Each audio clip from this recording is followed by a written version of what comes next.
Silvia Jõgever oli üks omapärasemaid Tartu kunstnikke ja ülikoolilinna kunstielu hingi. Fantastilised joonisfilmide või varjuteatri figuurstiilis meenutavad kompositsioonid ilmusid Jõgeveri loomingusse 1970. aastail ning mida aeg edasi, seda põnevamaks lihvis ta oma kujundimaailma.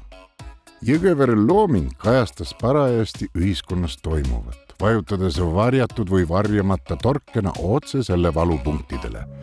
Nii kannavad ka trügivate mägiloomade keskel fantastilisi trikke esitavad klounid endast 90. alguse elevust, kohati peataolekut ja ekstaasi uue alguse ees.